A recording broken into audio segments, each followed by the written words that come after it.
Greetings, saludos everyone. On behalf of the National Behavioral Health Association and the National Hispanic and Latino Prevention Technology Transfer Center, we welcome you to our webinar, Two Evidence-Based Approaches for the Hispanic and Latino Communities. Meet the developers. My name is Dolca Zelaya. I'm the project coordinator for the National Hispanic and Latino Prevention Technology Transfer Center. I will be your host for today's webinar. Before I introduce you to the presenter, here are some brief instructions about today's presentation.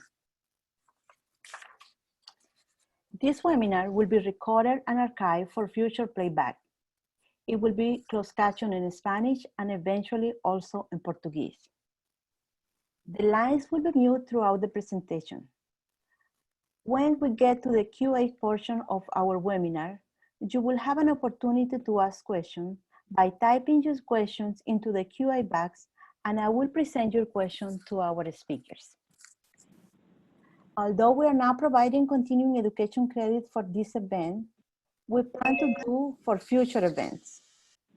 For this webinar, we can provide you with an electronic certificate of attendance with 1.5 hours credit upon request when you complete the evaluation. So let's begin.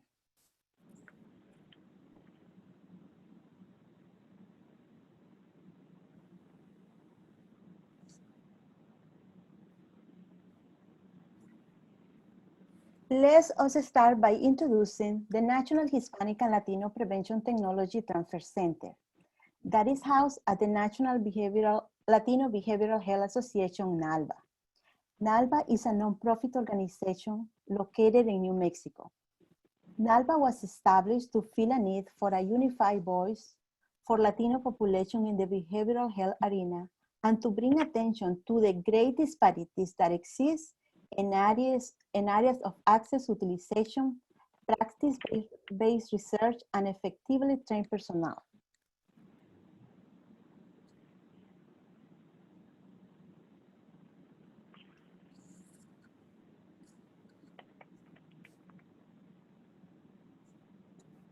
Our National Hispanic and Latino Prevention Technology Transfer Center is part of the PPTC Network, which is an international multidisciplinary resource for professionals in the prevention field.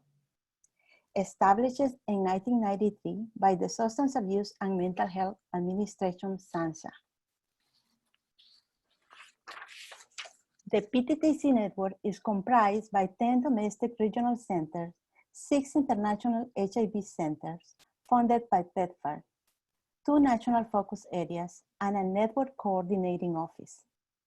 Together, the network serves the 50 USA states, the District of Columbia, Puerto Rico, US, Virgin Islands, and the Pacific Island of Guam, America, Samoa, Palau, the Marshall Islands, Micronesia, and the Mariana Islands.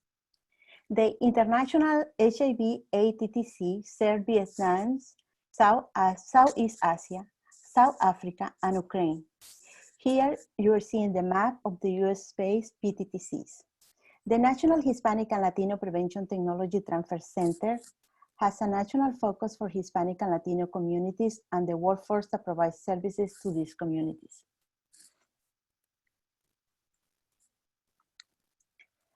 The PTTC is staffed by Dr. Pierluigi Mancini, our project director, Priscilla Yamasi, executive administrative assistant, and myself, Dolca Zelaya, as a project coordinator.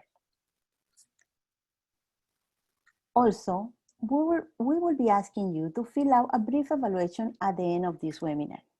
This evaluation survey is important to the work we do and provide us with the opportunity to improve our training efforts and secure fundings to continue our work. Please take a moment to take the survey. Now, it is time to introduce our esteemed presenters. Dr. Richard Cervantes is the Research Director of Behavioral Assessment.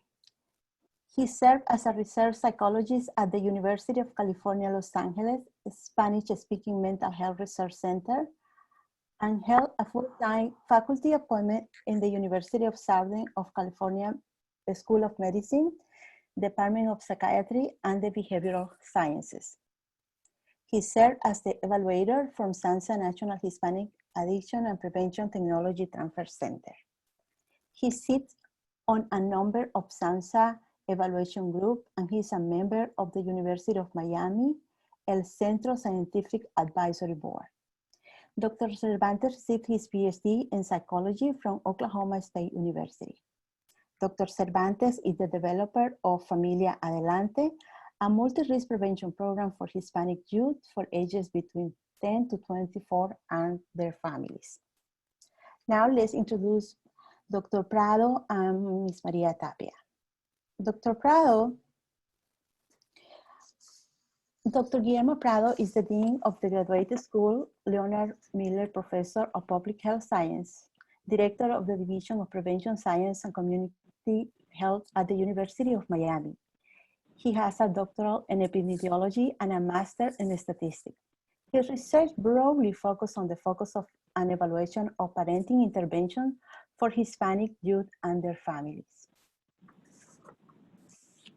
Ms. Maria Tapia is a licensed clinical social worker with over 20 years of experience as a senior research associate in the Department of Public Health Sciences at the University of Miami, Miller School of Medicine.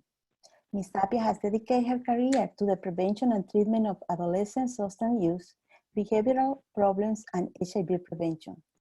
In her role as a senior clinical trainer and supervisor of evidence-based practices, she has trained and supervised agencies and therapies in USA, Latin America, and Europe. Dr. Cervantes and Maria Prado developed the Familias Unidas is a family-centered evidence-based substance use and sexual risk behavior prevention intervention for Hispanic youth ages 12 to 17 and their families. Dr. Cervantes, Dr. Prado, and Maria Tapia, welcome to our house, and thank you for accepting our invitation to conduct this webinar. Dr. Guillermo, please, you can start the presentation. Great. Thank you so much, Dolka, and a special thanks to both NALBA and the National Hispanic and Latino Prevention Technology Transfer Center Network for having us here today. And also, very importantly, thank you all who are listening through this webinar and taking some time to be with us this afternoon.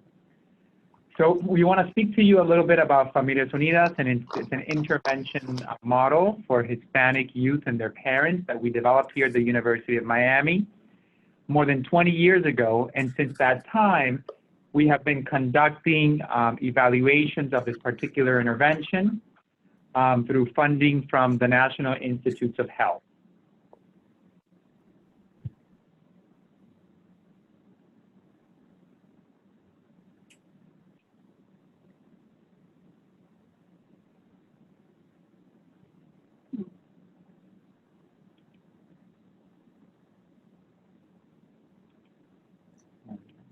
We have clicked. Oh, okay. So Familias Unidas is, as I mentioned, it's an evidence-based intervention that we have evaluated in 6 randomized clinical trials.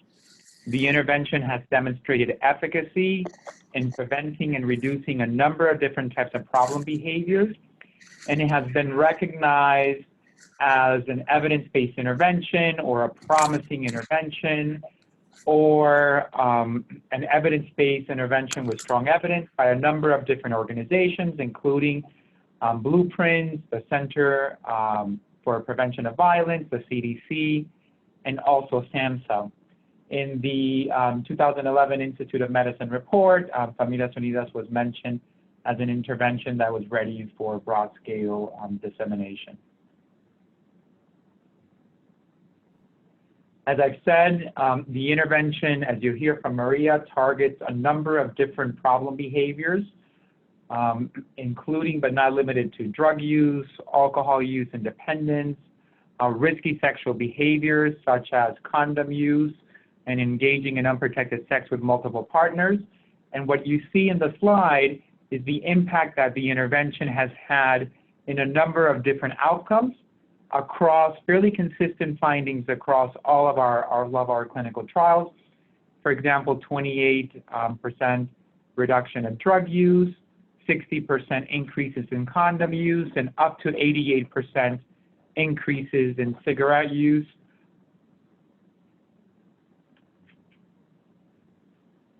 So let's talk a little bit about what Familias Unidas is. Familias Unidas is a community-based, multi-family, parent-centered intervention, and is designed, like Dr. Prado was telling you, to prevent substance use, unsafe sexual behaviors, and other problem behaviors in Hispanic adolescents and their families. In addition to that, Familias Unidas creates or fosters a network for parents that are usually feeling isolated in the community with the aim to improve family functioning in the family.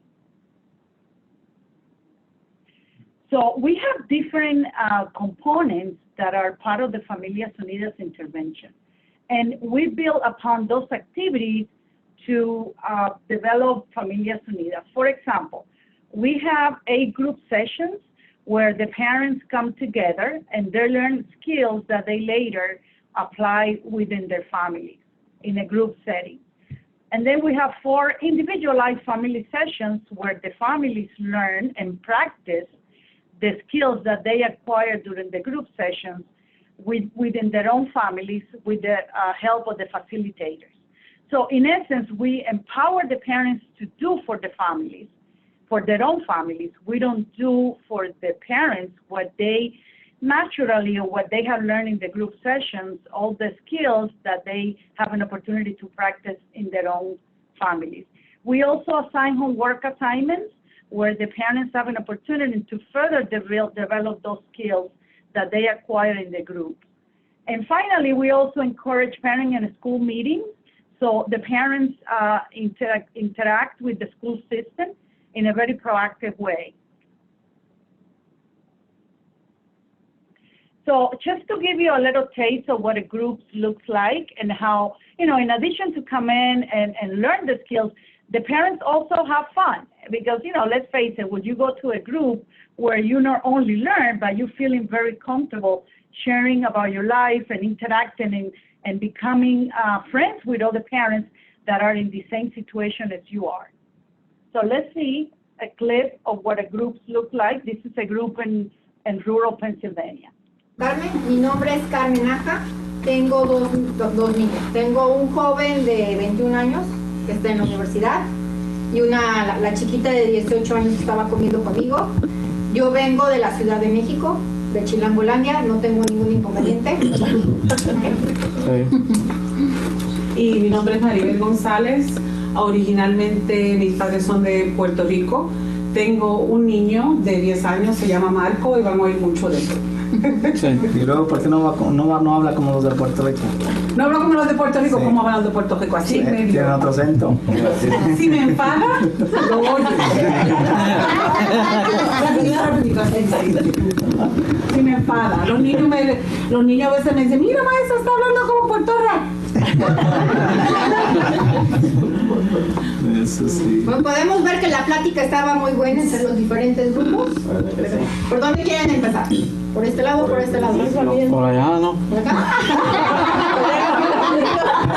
Como que Alejandro dijo yo. Bueno, la presento a ella, me presento yo. Usted la presenta a ella primero y luego ella lo va a presentar a usted. Ah, bueno.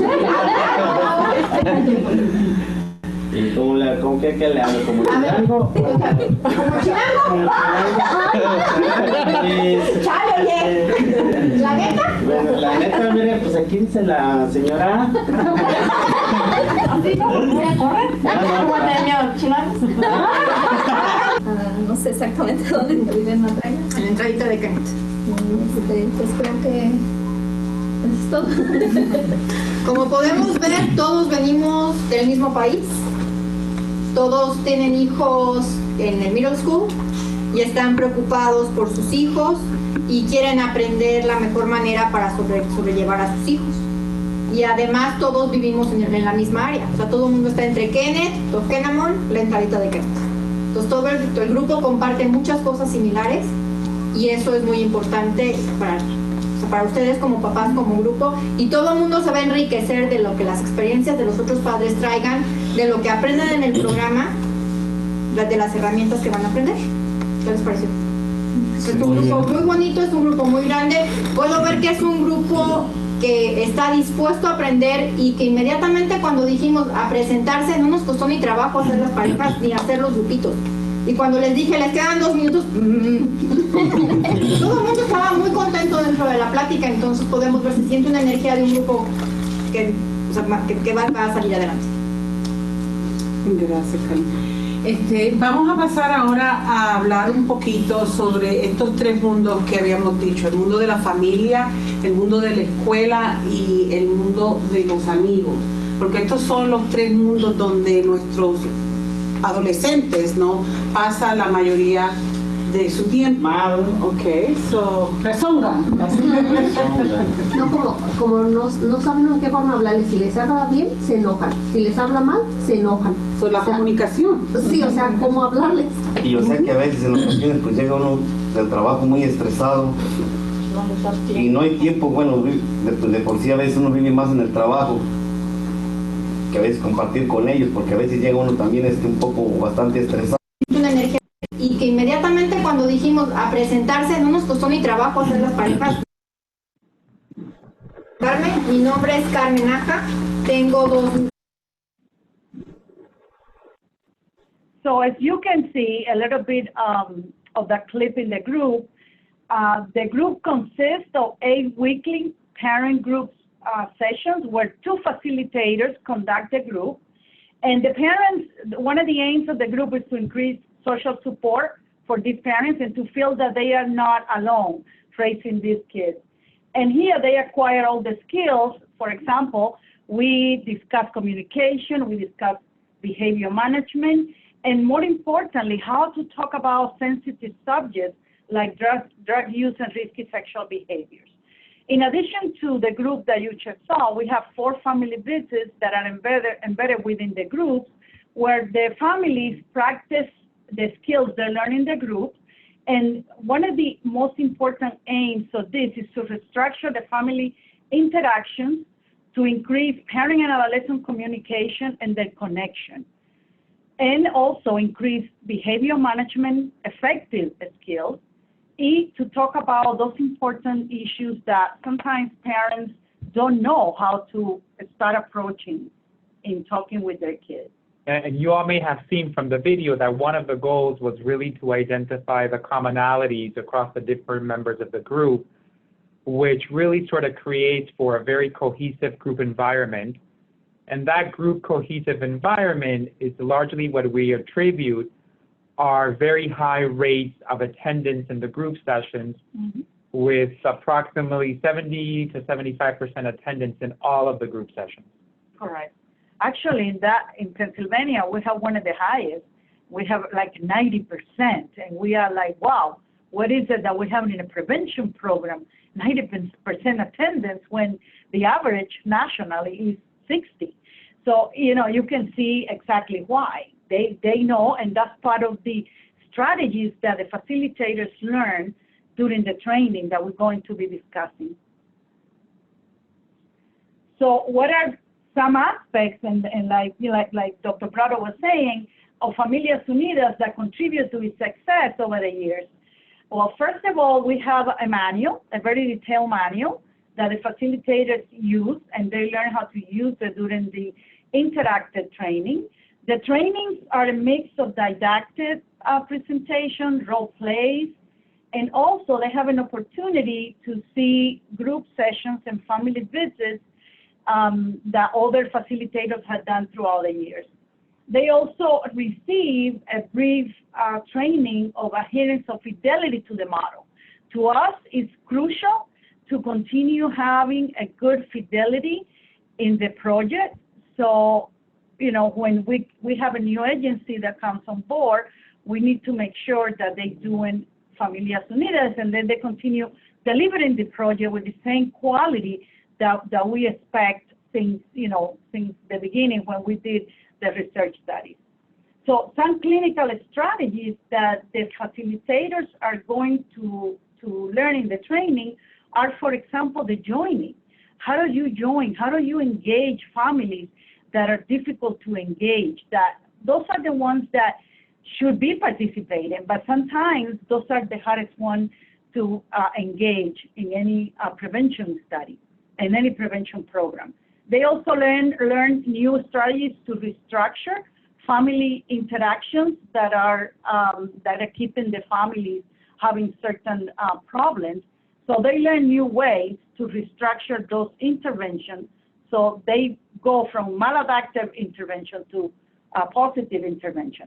They also learn something that is a participatory learning, and this is very unique to Familias Unidas because we don't teach. Teach, anybody can go and teach a class, right? But in this model, the facilitators learn ways to deliver the content in a very interactive way where the families take ownership for part of what they're learning.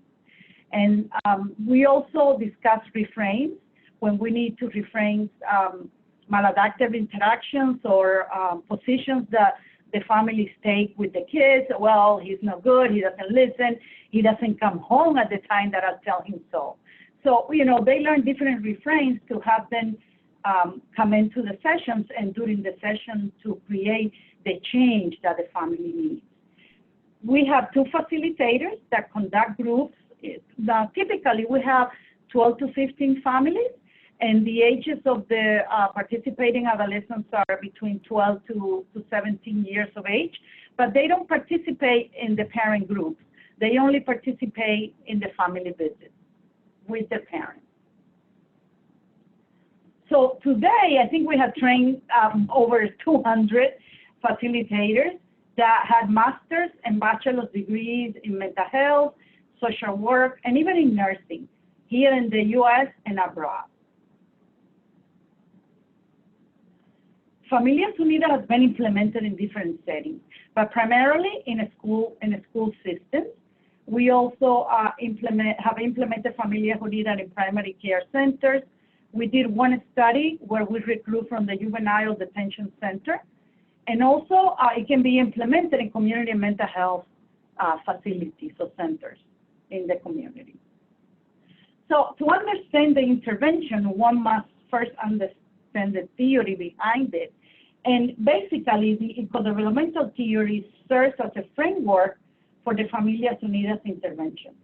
This theory outlines ways in which risk and protective factors are interrelated in adolescents' lives and produce either positive or developmental outcomes or trajectories in these kids.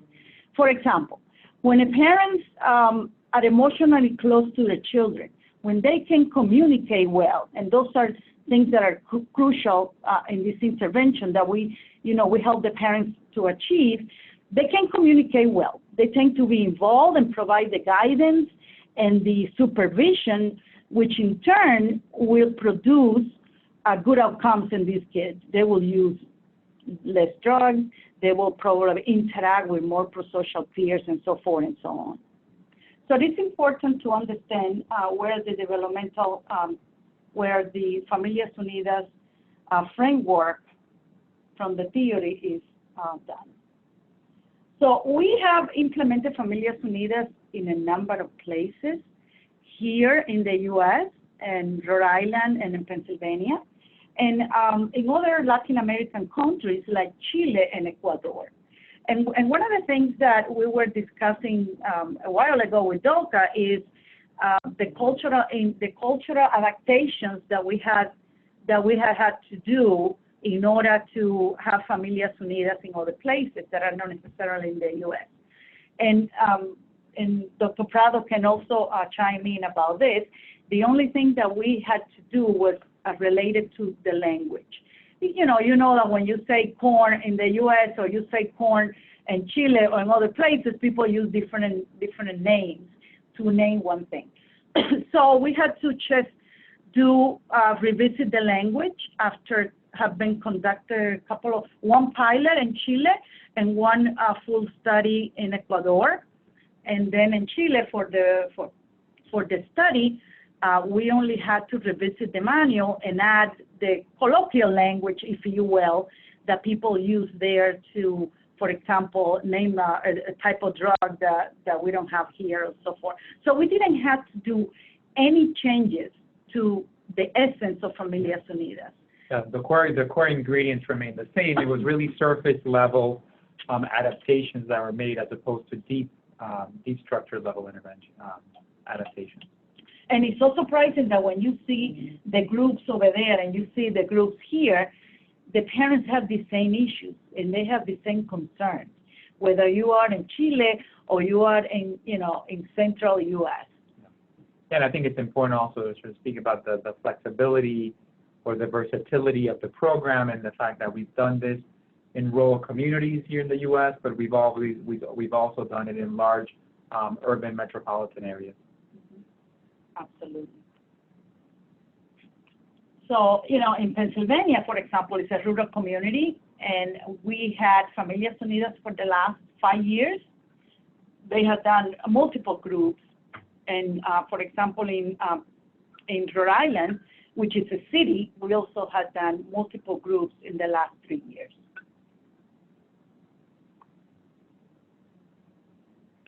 So here, we're going to show you some testimonial.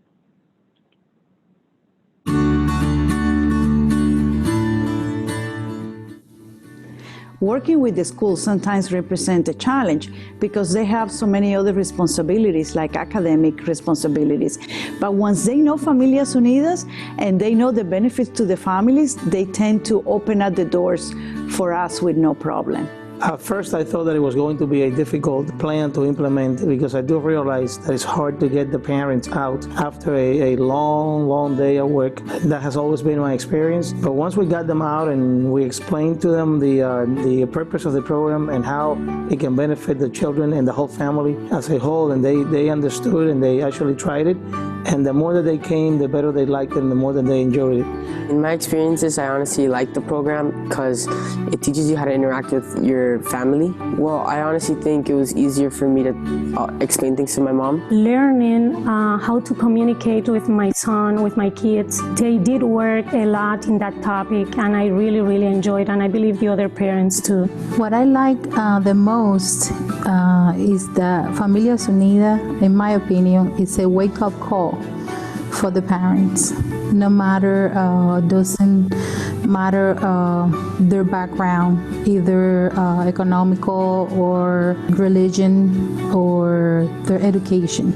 It's a wake-up call that all parents need to learn what is happening out there in the world. Also, it helps you understand what will be offered to you, such as like drugs. I think it's a great way for you to communicate with your parents. It really helps out the way to understand things and explain it to them, for them to process it in a better way. It's a very important step to take, and anything that we can do for them to facilitate that communication and improve that, not only with the children but also with the school side, it's always important. It benefits in many ways. First of all, our communication with our daughter is much better. Or going to the park and letting us know how to approach your kids and get from them all the information that we really need to know. To me, that was the best part. It did benefit our family a lot since there is more communication now. And the more that they came, the better they liked it and the more that they enjoyed it. I see the benefits of that, again, creating a healthier life for the family and improving the communication skills between them and the understanding that it's required for a child to have a successful academic year. As a school principal, I see the benefits of that, and I'm very thankful. I will say that Familias Unidas not only give you the bait and the fishing pole, they also teach you how to fish. Because you cannot only give people something and not teach them how to do it. Familias Unidas teach you how to use your resources, your own resources together, which is the name of the program, and that is what it really ends to be. Families get together and just is love.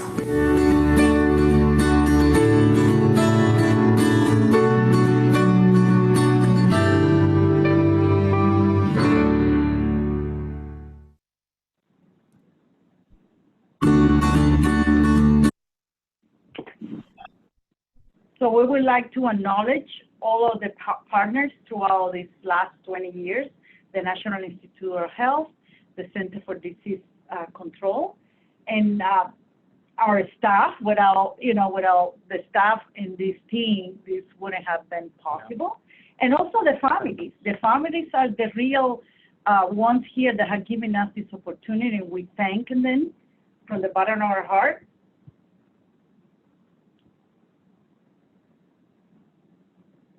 Then thank you so much.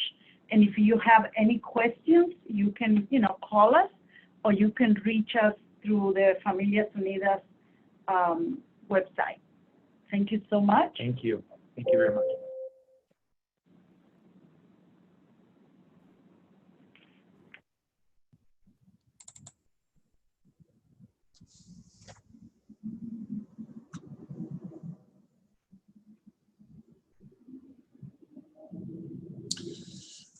And welcome everybody, and thank you so much for having me. My name is Richard Cervantes, and I'm the developer for Familia Adelante. This is an additional multi-risk prevention intervention for Latino families. Thank you so much on behalf of the National Hispanic Latino PTTC, SAMHSA, and the National Latino Behavioral Health Association for inviting me to present on behalf of our study team on the Familia Adelante program.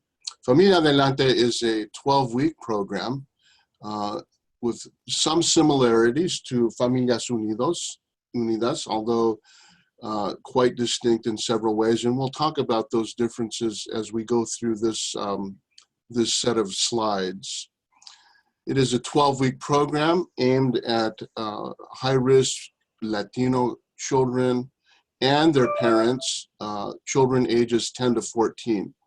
And so that's a distinction I wanted to make as we move forward with this presentation, that we do work with a younger age group and believe in the importance of working with very young kids in the prevention arena.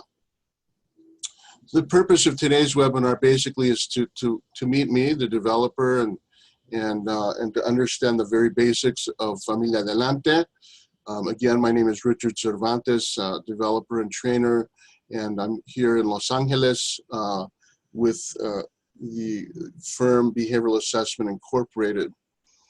Much of the work that we're going to talk about today began about 25 years ago during some studies at UCLA, and then subsequently in my work at the University of Southern California. We do want to provide a summary of the research and practice related to Familia Adelante, and then to talk about any barriers, challenges, or any other issues that you may face in trying to adopt a Familia Adelante at your local site. Obviously, we want to answer any questions regarding our training program, and we will do such. And I think you've seen that slide. Let's move on to talk about Latinos in the United States. So as many of you know, we are expected to reach about a quarter of the US population by 2050. And the Latino population does have the fastest growing group of adolescents. So we have a very large and blooming population of adolescents between the ages of 12 to 17. Interestingly, the majority of Latino children, that is about 52%, are US born to foreign born parents, and those parents most commonly from Mexico. Sometimes we call these families mixed status families. That is, over 3.2 million second generation Latino children are also threatened indirectly by policies that may affect them because they have at least one parent that's unauthorized to work here in the United States. And again, we call these mixed status families. And a lot of the issues in these families that raise difficulties in the families are often exhibited in terms of behavioral and emotional problems within the children. So we want to talk about that as we move forward today. Just a little bit of background on some of the behavioral problems that exist among Hispanic and Latino youth, including the youth that are served by Familia Adelante. So by the 12th grade, and again, this is according to Monitoring the Future, it's a every other year survey that's done in high schools throughout the country. By the 12th grade, Latino students report some of the highest rates of 30-day use of marijuana, inhalants, ecstasy, and other kinds of substances, including methamphetamine, over-the-counter medicines, and tobacco, as well as hookah use. As you all know, and we see this quite common now here in California, that vaping appears to be a rapidly growing problem for all youth, including Latinos, and typically leads to nicotine addiction. There's some new data out that shows, that if kids start vaping before the age of 15, they have a very high likelihood of going on to cigarette smoking. In addition, Latino adolescents have some of the highest rates of binge and heavy drinking. That is, Latino youth oftentimes drink 5 or more drinks in one setting, and drink frequently in that pattern.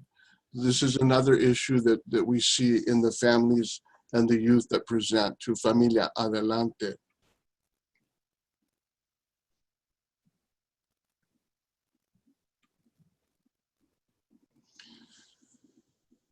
There are also, beyond just the substance use issues, there are other behavioral health issues affecting Latinos and Latino kids. Unfortunately, 1 in 7 of our children, of our adolescents, have reported suicidal ideation, and 1 in 10 have reported an attempted suicide. And these numbers are slightly higher than we see in the non-Hispanic population. Latina adolescents had higher rates of teen pregnancy also, for example, than any other racial and ethnic minority group. And I'm not an epidemiologist, but we do know that the rates are higher than we find in other youth ages 15 to 19. We know that unprotected sex, low information about reproductive health are some of the main causes for these issues that we see among Latina adolescents. And again, one of the fastest growing drug problems that we see is prescription drug use and opioids, which are obviously profoundly affecting the lives of teenagers across the country, including Latino youth. So programs must be developed. We need to test different approaches to work with Latino youth. And one of the things that we know about Latinos is that we're very family oriented. We place a high value on familismo. And so that we know from other studies that the most effective approaches towards working with kids, especially Latino kids, is to work with the families. And was very happy to hear about Familias Unidas taking very much of a family approach, as does Familia Adelante. So what is Familia Adelante?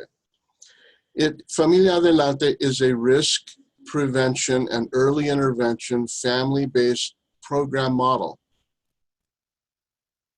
Familia Adelante consists of 12 English or Spanish language modules. These modules last about 90 minutes, and they are specifically for kids that are at risk, ages 10 to 14, and their parents.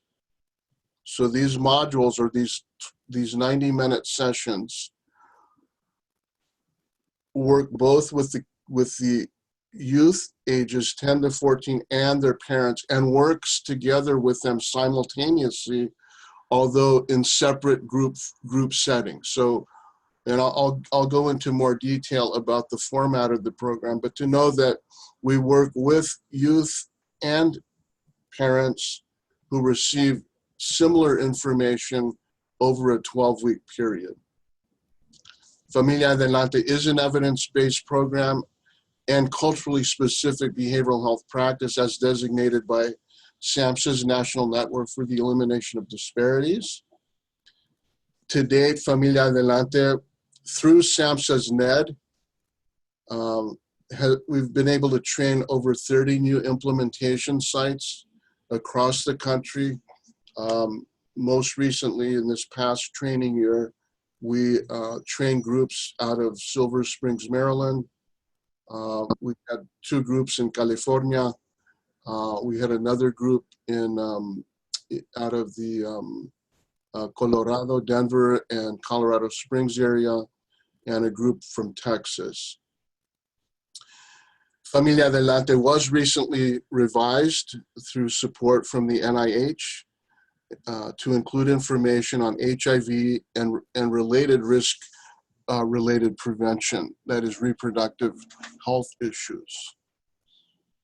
So we're very thankful and grateful to SAMHSA for having learned about Familia Adelante and having adopted us as one of their primary program models in their annual training that's conducted through the NEDLearn, National Network of Elimination of Disparities project.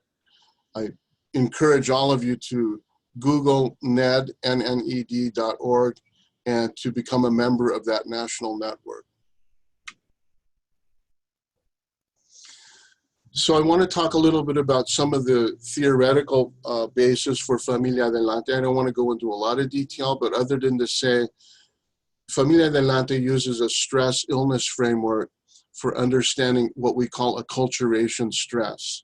Well, acculturation stress is that psychological and social process of change that occurs when people, families, youth move from one culture to another culture.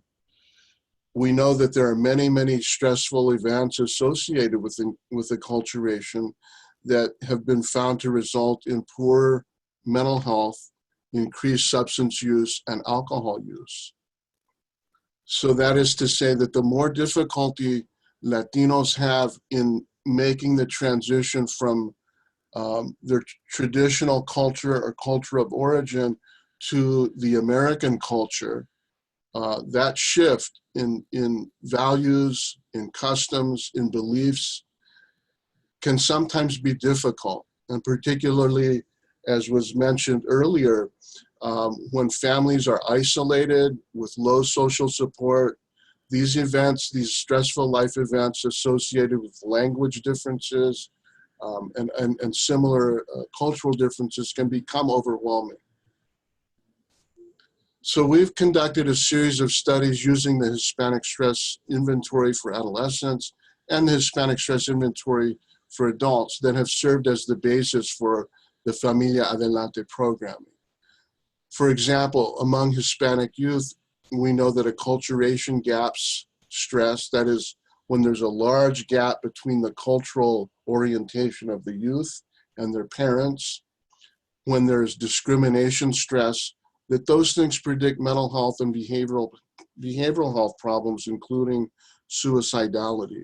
So these are the kinds of stressors and experiences within the family that are addressed directly in the Familia Adelante modules.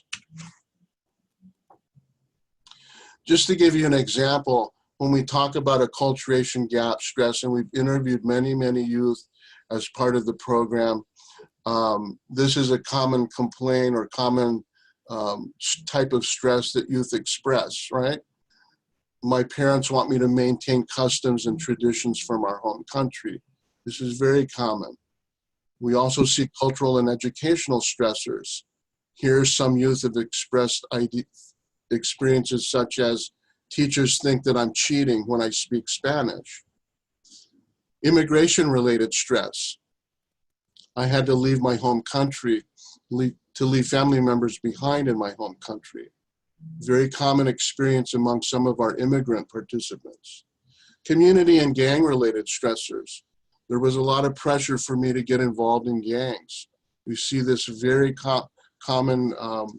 commonly expressed stressor in some of the larger urban areas, including Los Angeles, where Familia Adelante has been implemented. Discrimination stress. Other students made racist comments towards me. Family and drug-related stress. A family member had a drug problem. Family immigration stress.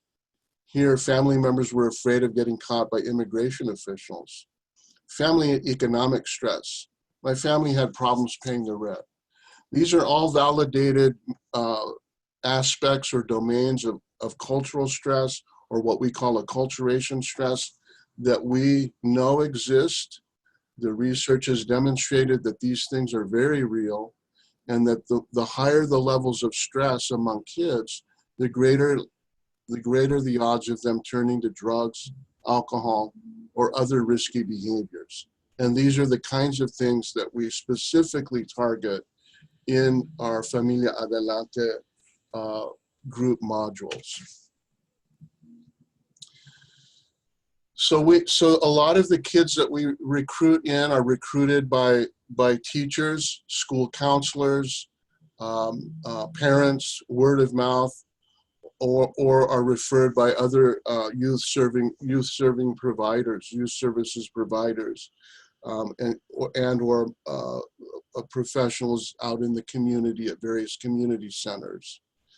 And the kinds of things that they see in youth include a number of these other kinds of risk factors: family-related stressors, including divorce, separations, drug and legal problems, and transiency; acculturation stress, as we had mentioned; immigration-related stress; and pre-migration stress. This is something that we typically ignore, but is very, very important to know what kinds of stress and trauma youth and their families have had during that migration process, or what we call in-transit trauma. And this can include severe economic hardships in the country of origin, drug-related violence, domestic violence, and the witnessing of traumatic events. So these pre-migration traumas have to be addressed, have to be acknowledged, and have to be, as we say, normalized within the process of the Familia Adelante sessions, particularly the sessions for the parents. And then, of course, as we mentioned, the discrimination stress on campus. So not to overdo the sort of the eligibility criteria, but these are very important. So the youth who are referred into Familia Adelante typically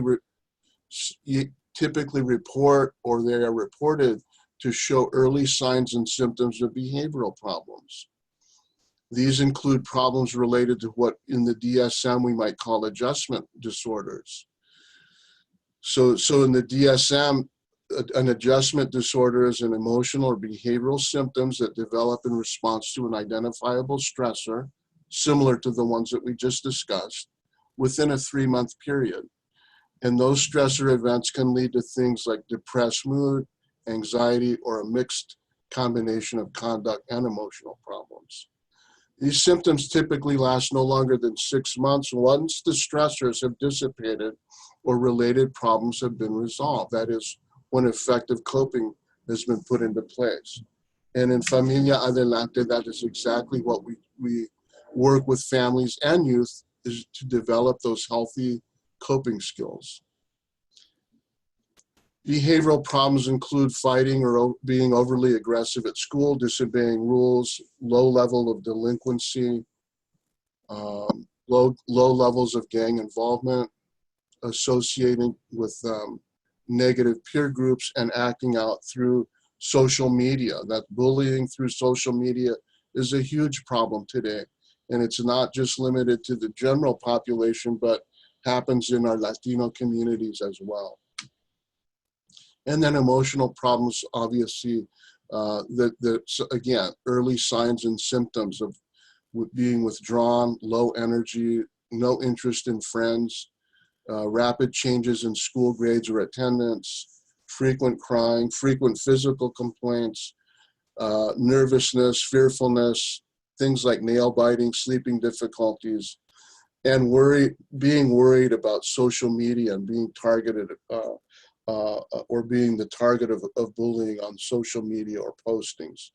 Again, these are the kinds of things that we see for youth, and the kinds of youth that we actually like to recruit in, and that we know from our research that are impacted positively once they are enrolled into our program.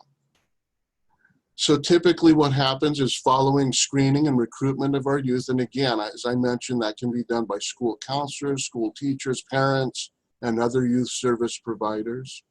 Parents and youth groups are conducted by our trained paraprofessionals, or what we call promotoras, and prevention specialists. We do recommend that licensed supervision is provided, but again, to know that the promotoras are the ones that actually run the groups. The promotoras are the ones that get trained by our trainers, and then they go into the community and run the Familia Adelante groups. Parent and youth groups are run separately, again, as I mentioned, either in English or Spanish, and are comprised of typically about 8 to 10 participants. One youth manual and one parent manual are used to guide each of the sessions, and those manuals are very prescriptive, they're detailed, and they include learning goals, objectives, and homework assignments. And most importantly, the manuals and all the materials that we have are provided in and available in Spanish. Pictorially, this is sort of the model that we're working from, where you can see the blue, up in the blue arrows on top. These are adolescent stressors and coping processes that result in an acculturation or behavioral strategy. And then below that, in the orange colored arrows, are parents that are going through similar acculturation stressors who must learn effective coping skills to develop positive acculturation strategies. Overall, or heavily embedded in our program is the notion that Familia Adelante strengthens familismo and enables adaptive coping. Again, Familia Adelante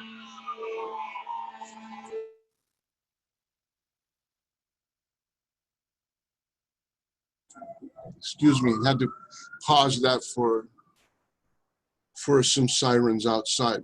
Familia Delante enables or strengthens the family values and family communication, and enables effective and adaptive coping. So that what happens at the end, at the far right-hand side, is that we have healthy and more adaptive behaviors and positive behavioral health.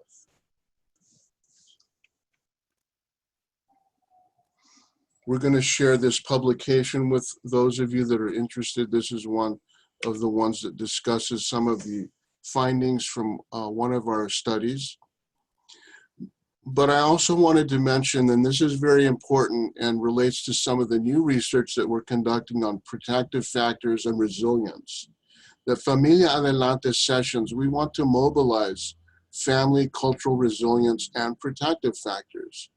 So we know that familismo, comunicación, respeto, compadrazgo, the concept or the feeling proud of our culture, or orgullo, religiosity, spirituality, extended family support systems, strong cultural identity and traditions, values, and customs, bilingualism and biculturalism. We highly value these, and we want to make sure that our promotoras, in addition to helping families identify the behavioral problems and identify the various sources of acculturation stress, we want to make sure that as part of the development of healthy coping, we remind parents and we remind youth about the positive aspects of our culture that sometimes get lost in the acculturation process. And so we want to mobilize these cultural resilience and protective factors as part of our Familia Adelante lessons. Some of our published studies have demonstrated reductions in past 30-day drug use, increased perceptions of harm regarding alcohol and other drug use, reduced conduct problems, reduced learning problems, reduced hyperactivity and anxiety, and increased parental awareness about substance use and HIV. All of these have been significant findings from one of our major studies that have been published. And again, those publications will be made available to you.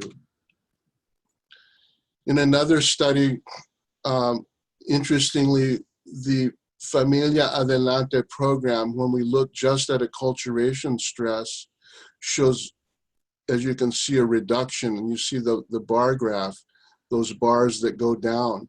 In the first set of bars, the bars go down significantly for parents and youth who were both born outside of the country, that is, fully immigrant families.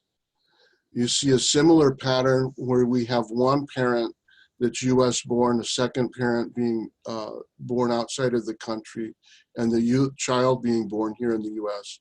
We find a similar pattern of reduced acculturation stress. Whereas in families that are all members of the family born here in the US, we see ultimately over a 6-month period reductions in Hispanic stress, although there's a slight increase in that midpoint at the 3-month point. So we know that particularly for immigrant families, the program is quite robust and has shown some positive findings.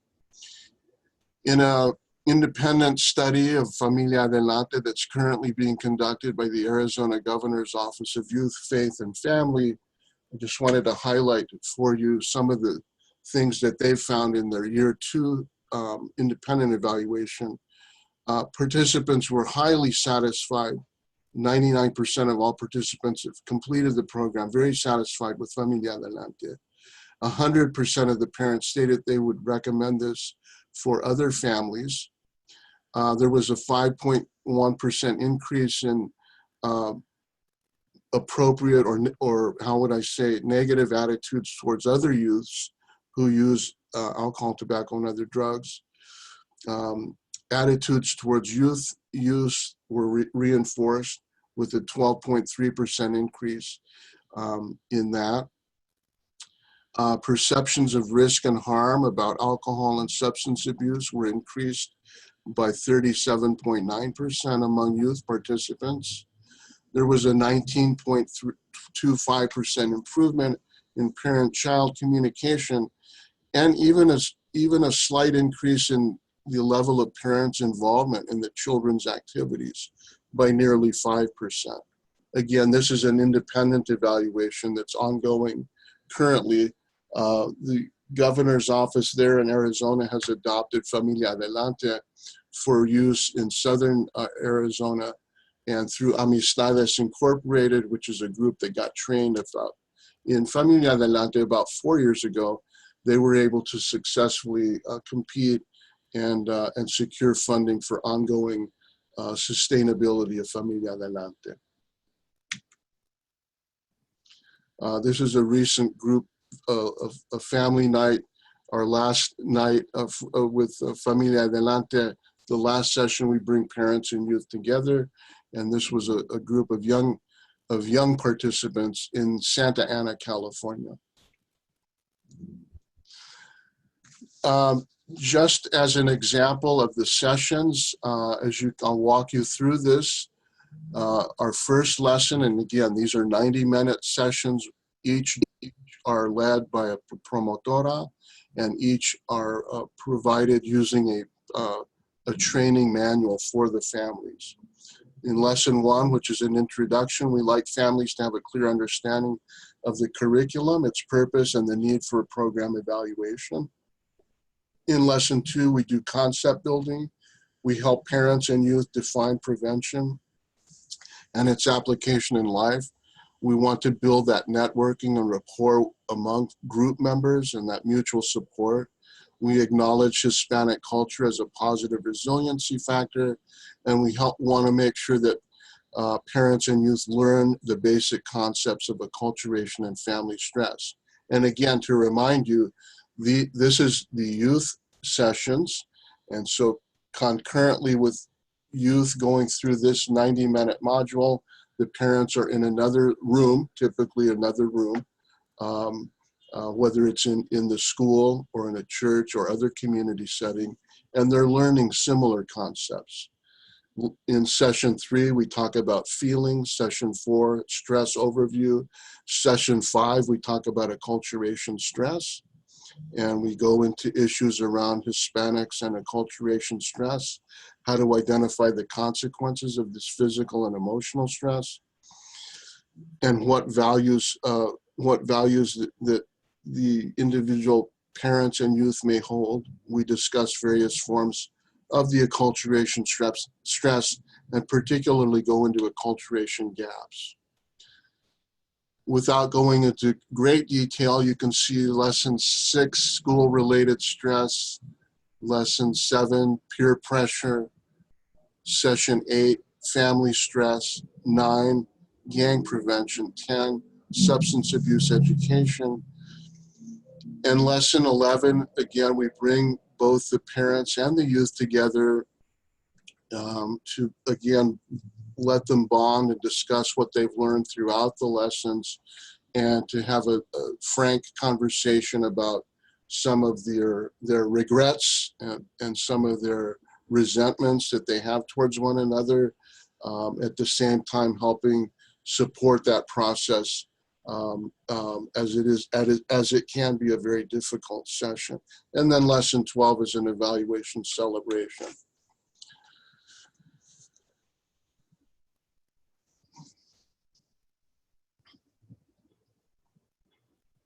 Again, trying to cover quite a bit in a short period of time, but what can an organization expect at a Familia Adelante training?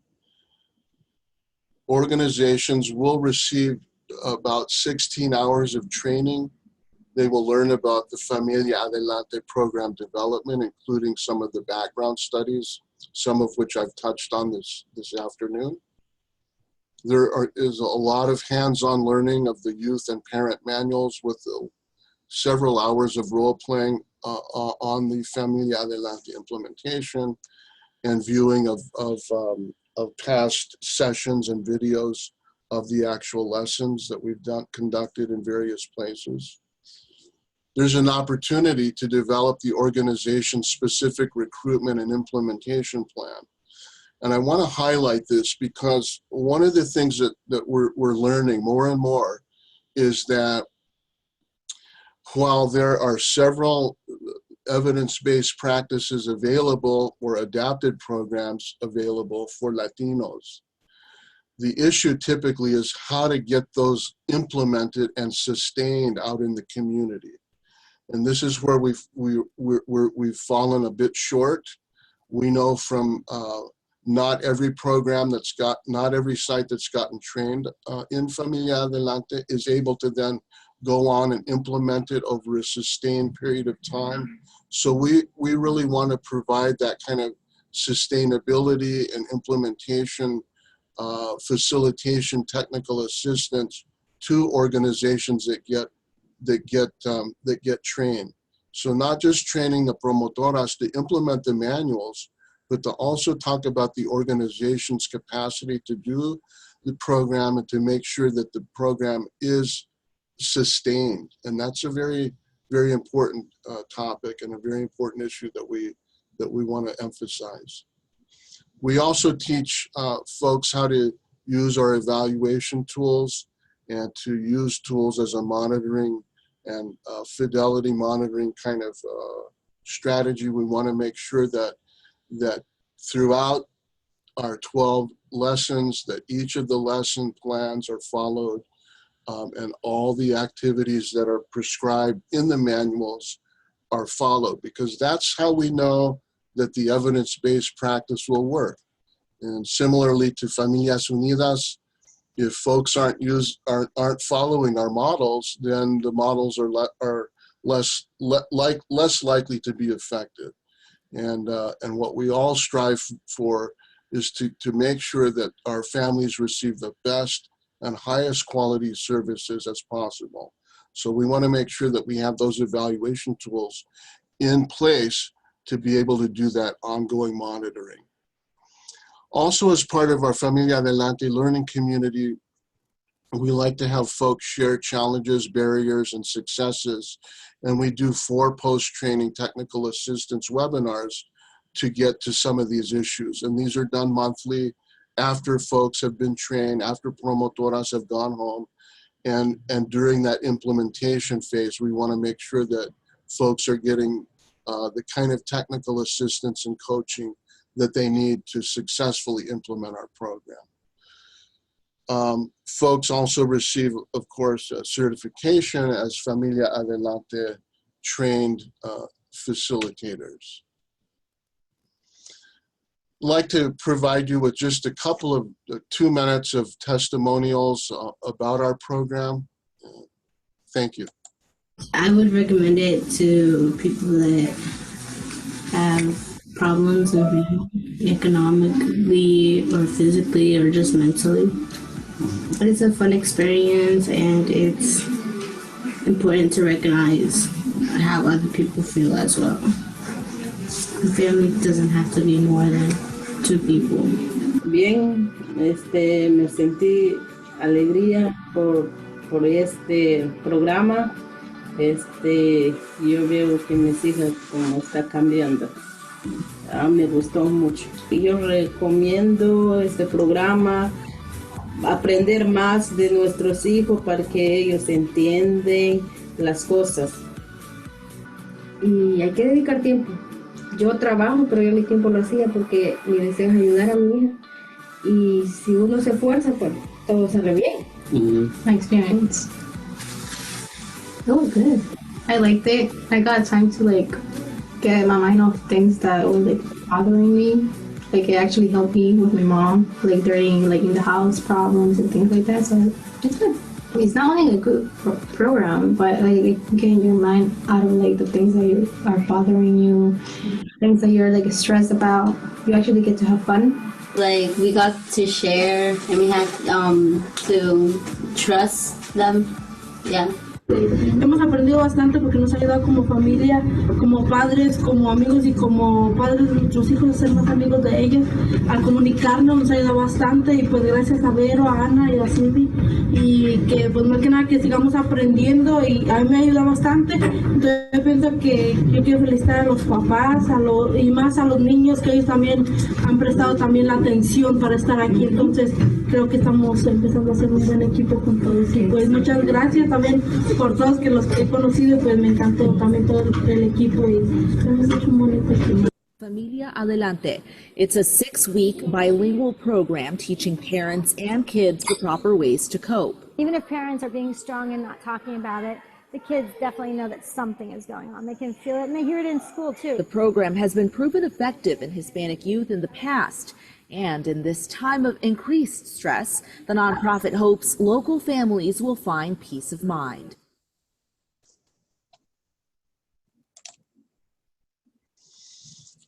I wanted to mention in that last clip that Dr. Allenberger mentioned that the Familia Adelante was 6 sessions, and they had adapted it slightly to do 2 sessions per week. And we're in the process of evaluating that particular format. But the total number of sessions is 12. It can be done over a 6-week period. Again, I wanted to thank NALBA, the National Hispanic Latino ATTC, PTTC. It was a pleasure to present with my colleagues from the University of Miami and to hear more about Familias Unidas. For more information about Familia Adelante, please contact us, either myself or our training supervisor, Donna Camacaro, at bassessment@aol.com. You have our phone number here. We will be sharing these slides, I understand. Or please visit us at familiaadelante.com for more information about receiving training or information about the program itself. I will now turn it back over to the National Hispanic Latino PTTC, DOLCA. Thank you very much. Thank you so much, Dr. Cervantes. Now we are at the QA portion of our webinar. As a reminder, you may ask your question. You can type your question into the QA box, and I will present your question to our presenter. Let's start with the first question that was from Antonio Martinez. He said, in Familias Unidas, what skills are developed in parents? Oh, hi. Thank you, Antonio, for that question. Very good one. The parents learn a lot of questions throughout, a lot of skills throughout the program. For example, they learn how to communicate effectively with their children in a context of love and support. They also learn behavior management techniques, and they also learn how to supervise their kids in addition to supervising the kids' friends together in a different way that sometimes Hispanics are not used to. And also they learn a lot about how to talk to them about sensitive topics like drug use and especially risky sexual behaviors which are a taboo issue for Hispanics in general. Thank you. And now we have a question from Sassy Wolf, and this question is for Dr. Cervantes and Familia Adelante. Say, what do you mean when you talk about implementation works when the stressors are not there? If the youth is having symptoms influenced by environmental stressor, which stressor need not to be there in order to see better success? Well, excuse me for my perhaps confusing presentation on that.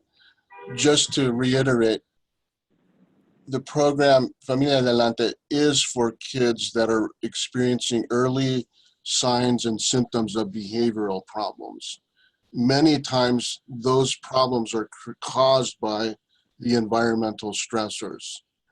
So, and many times those environmental stressors have to do with cultural issues. So I hopefully that clears it up. But we do see kids that have experienced environmental stressors. We do see kids who have begun to express those stressors through their behaviors, their behavioral problems.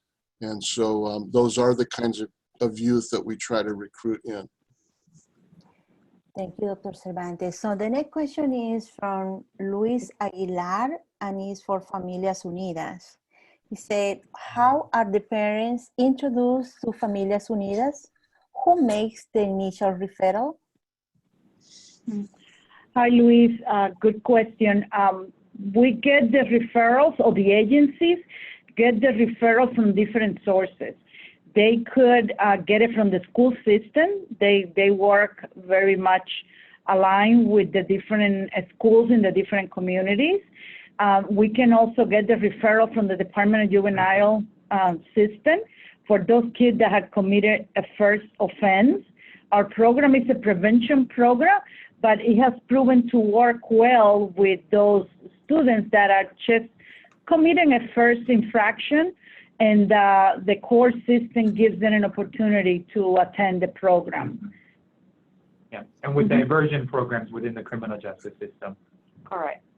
So yeah, we can even get it for mental health centers, or even primary care centers where the pediatrician can refer them to the Familias Unidas program. Yeah. Thank you. The next question is for Familia Adelante. It comes from Guadalupe Luna. Is Familia Adelante in New York City? How do other agencies working with Latino families get their staff trained, or have people come into work with families? We did a training about 3 years ago with a group in New York City. And if I'm not mistaken, the name of the organization was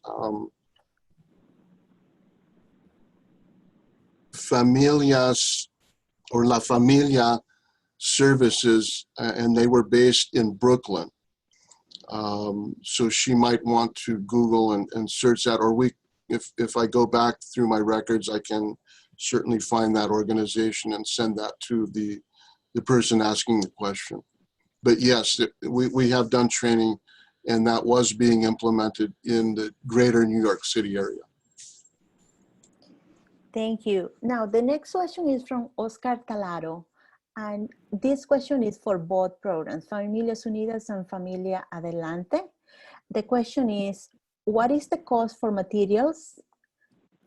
And what is the average cost to provide and implement these programs over the 12-month period? Well, I can start answering that question. Thank you, Oscar, for your interest. It depends on what your agency wants to do. We can tailor it to for the 12 months if that's what you need.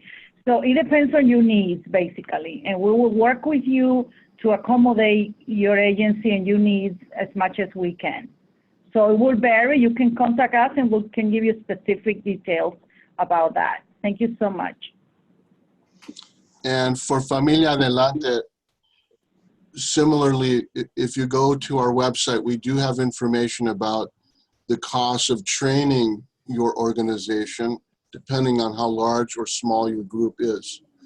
As far as the costs to implement Familia Adelante over a one-year period of time, and that's why I was mentioning the importance of having a sustainability plan. You want to make sure that your organization is willing to buy into the program, or that you have local county or city or state support for doing this type of a prevention program, so that they can pick up the cost of this in terms of a public service. In terms of the cost, you're looking at staffing, and again, depending on how widespread you want to implement this, if it's just to do one group at a time over a one-year period of time, you're probably looking at at least 3 part-time staff members that would need to be committed to do this, some facility or space to do the program, perhaps some incentives to provide to the families. In some of our sites, I know that the organizations provide food, childcare for families that are participating. So it really depends on what, again, as Maria said regarding Familias Unidas, it depends on what and how you want to implement it. Thank you. So the next question is for both programs also. It comes from Luis Vargas. Aside from language issues, were other adaptations made? If so, what are some examples of those adaptations? Were the local cultural parenting practices that were not consistent with what the program promotes? If so, how was this handled with the families? Well, thank you. From our experience, we didn't have to change anything in the core curriculum. The only adaptation that we had to do was in the language. We haven't had that experience because all the components are so relevant for Hispanics, and all the materials are in Spanish. And so we didn't have to do any adaptation except for the language, like we said. And for Familia Delante, the only adaptation is an add-on that we did for the HIV and reproductive health component. So we added, for youth that are in the 13 and 14-year-old groups, we added a module that teaches them about healthy reproductive health and about HIV transmission. And it's a very small module at the end of each of those lessons that was incorporated. For the younger kids, we typically recommend, because of what parents have told us, they're not comfortable having their kids exposed to those issues, a 10-year-old, 11-year-old, 12-year-old. they're still too young in the eyes of most parents. So we typically do not include those modules for that age group. But we have not made any other adjustments or adaptations. We do encourage the local organizations and local sites or local schools to bring in any kind of appendix. We have an series of appendices, materials, and informational handouts, and anything that the sites can bring, as long as the core component and the core activities are not changed. We do encourage the local sites to bring any kind of materials that are more relevant for the local community. We did some training, for example, with a group in Nebraska who work with the Mayan population. So they had to do some language adaptations, especially for the parent manuals, and they brought in other kinds of cultural activities, but they pretty much, they were able to maintain high fidelity to the core lesson plan, although the population was slightly different.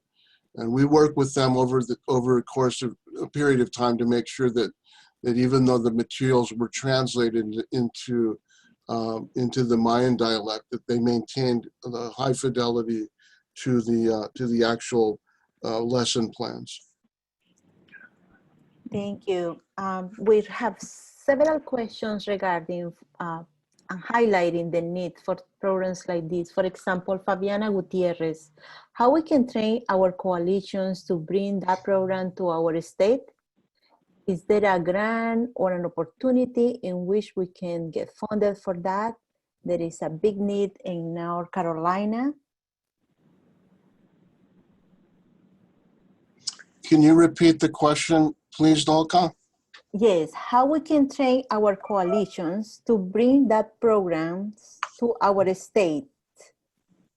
If there is a grant or an opportunity in which we can get funded for the programs. There is a big need in North Carolina. Well, our team would be happy to discuss any organization that needs or that is considering Familia Adelante as part of a proposal. We would be happy to work with them to make sure that that they have accurate information. In the case of a coalition, we would be happy to do a similar introductory webinar like this for the coalition. So there are ways that we can connect with local communities and nonprofits that are interested in putting us into a proposal. And actually, I think Familia Adelante was written into at least one or two of the recent SAMHSA Strategic Prevention Framework grant opportunities. So, so it is possible. Absolutely. Likewise, we could meet and discuss your needs and what are in our experience with other communities. What happened is that they get this little bit of money, they implement a pilot program, and then since they have great outcomes, then they go with the data to different sources of funding, and they can get sustainability in those communities. That has been our experience in the communities that we are right now. So they start small and then they build on to sustain the program in the community, because the community requests the program and the need is there. I totally agree with Fabiana that there is a great need in some of our communities right now. Thank you. Okay, the next question is for Dr. Cervantes, and it said how we can get the promotoras training and how much it costs. Okay, again, as I had answered a few minutes ago, the first thing to do is contact us either through the website or the telephone number that we provided at the end of the webinar, and we would be happy to discuss with you a tailored training plan for the promotoras. Our training typically, the cost depends on how many people are going to get trained, and what kind of coaching the organization would like to receive after the face-to-face training. But again, some of that information is provided on the website, and feel free to contact us directly to discuss those training opportunities. The next question is from Enrique de la Cruz. Can be for both programs because it doesn't specify. Say, great trainings. Do you also incorporate discussions regarding issues of social justice with the youth and parents? Keep the great work. Saludos from San Diego. This is on behalf of Familia Delante. We do have sessions that talk about discrimination and racismo, and that's actually one of the lessons that we go through, and we have different exercises to help, I think mainly to help folks if the word normalize is the right word, but to understand that exists and to recognize when those kinds of experiences occur, and to develop coping skills for those things, whether it's for youth in a school setting or for parents in a work setting. In terms of social justice, we do talk about it from that angle.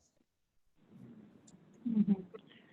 Yeah, it's interesting, Enrique, that you said that, because our groups have different nationalities. We have people from all over Latin America, from Mexico to Argentina.